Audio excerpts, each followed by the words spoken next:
Hi, and welcome to yet another video in the AI and C# series on Microsoft Agent Framework.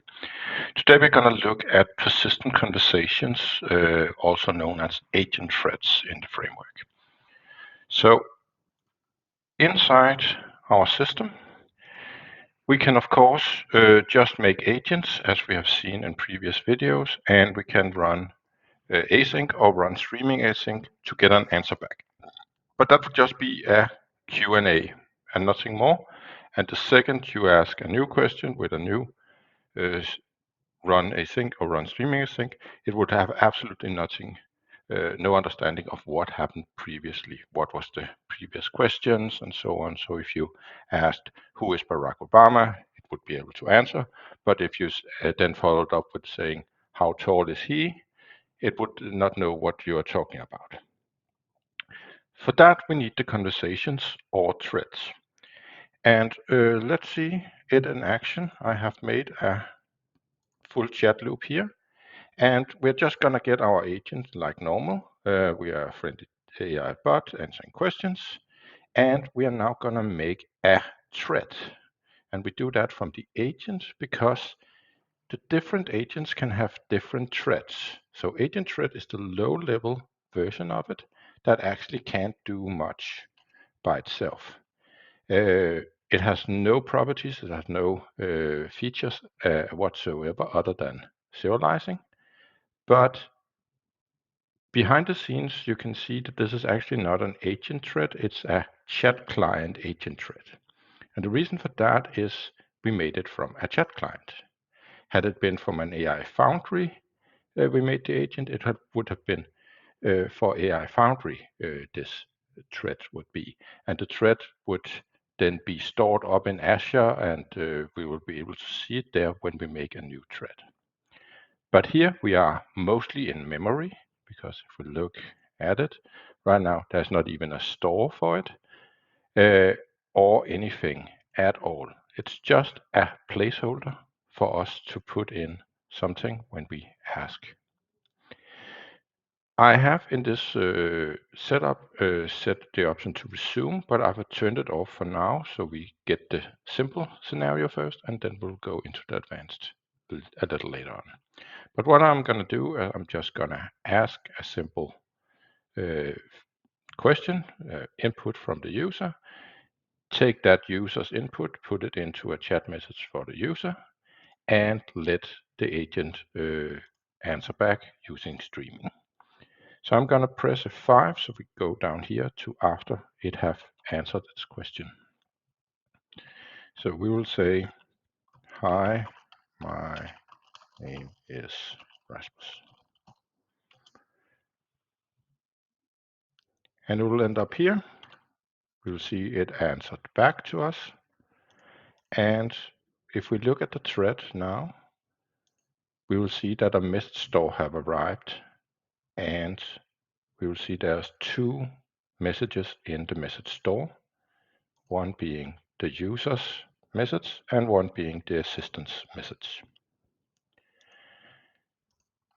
So when we have that, we can now ask a follow-up question, like what is, oops, let me go in here, what is the capital of France? And we now end up here with a thread that now have 4 messages. So we're building up our conversation, and right now nothing have anything to do with each other. But if we go in and now ask, what is my name?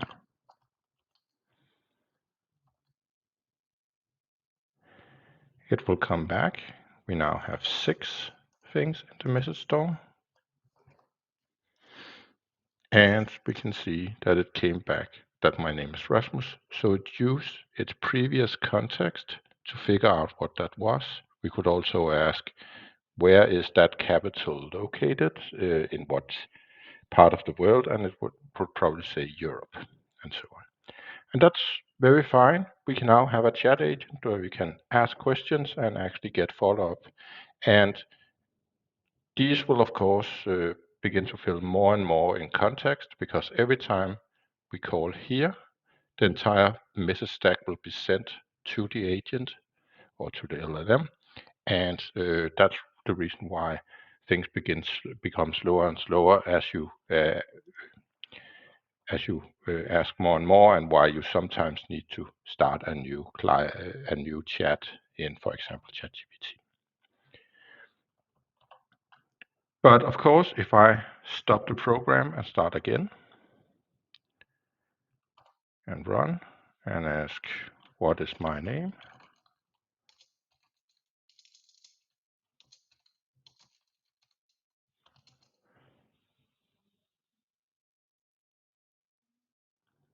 It will not know, because now the context is gone. Our thread was just in memory and there was no storage for it. Had it been, again, an agent that had online storage, it would have known by getting into the existing thread. But it's not, so we need to do some option to resume. So when I do this, you will see behind these if statements, two of them, that I get the thread by resuming chat if there is one, and then after each question and answer, I will store the thread. And right now, that is just in a little mini class I made up here. This is just my own code, because I'm right now a console app and I need to restore it in console. Imagine that you were ChatGPT or a website. You would probably make a sidebar with all the different conversations. And when you press them, you would load that conversation into view. For me, it's just, can I resume the previous conversation or not? And for that, I'm just saving it in my temp folder of Windows. And I call it conversations. And right now, I don't have a conversation.json here. We will see that happen in 1 second. So I have now turned this on, and let's set a breakpoint here so we see exactly what's going on. Let's remove this one. So it's now turned on, and I will go in and check, does this file exist? And in my case, the first time here, it doesn't exist. So we will just make a new thread, just like we have seen before. So nothing special have happened so far. And if we go into the system, it's just as ready. So now we say, hi, my name is Rasmus. And what is going to happen is, of course, it will answer back. And we will then go to the second part of the options here, which is to store the thread. And that is simply that the thread itself have a serialize method on it that gives a JSON element, a fairly simple element, which we will just serialize down into the file. So if I do that, and we look in here, there should be a conversation.json. And if we look what's inside, it's just some JSON. And again, because we are only text-based right now, there's nothing special in here. But later on, this could be much more advanced based on if our content was an image and such things.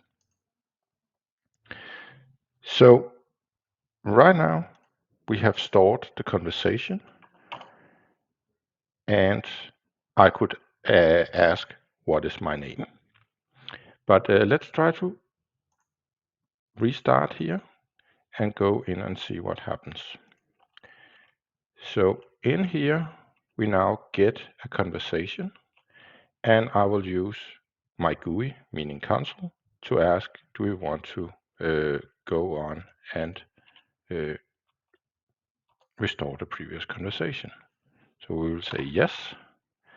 And when we do that, we simply take our file, read it out, and deserialize it into a JSON element again. And then instead of agent.new thread, we just say deserialized thread. And then we get a resumed thread, which is again this client agent thread here. And then we're going to restore the console, which is just some work of C#, nothing special here. But we need to, given that we are an agent thread, we need to typecast it to a client agent thread before we can actually get hold of the message store. When we look at it like this, Visual Studio's IntelliSense will find this, but only because we just debug. If I went in and said resume thread dot message store, it would not have it because it's a high level object. But when we get it as a client agent thread, we then can check if the memory store is there, and we have the option to get the memory store's messages, which is again is our two messages that I asked, told it my name, and it answered me back. And then it's just a matter of console.writelines to build the GUI so it looks like we did before, and end up in a scenario where it looks like we are resuming the system. And now we can ask, of course, what is my name? And it will be able to answer back because that is now in the thread, and our conversation, if we look at that again, has been further enhanced with those two new back and forwards. So as I would ask a lot of things here, let's close it out and try a bigger question. How to make soup. All information will go into the conversation. And once it's done asking all this, you can see it updated here. And we have all the information in here. So that is the way we do the conversations. Again, in a real web GUI, you would have multi-conversation, multiple files. You could store this in a database. You could store it in some blob storage online, whatever you want. But it is possible to keep everything around and then inject it in again using the threads. So that's everything there is to conversations. Thank you for attending this one, and see you in the next one.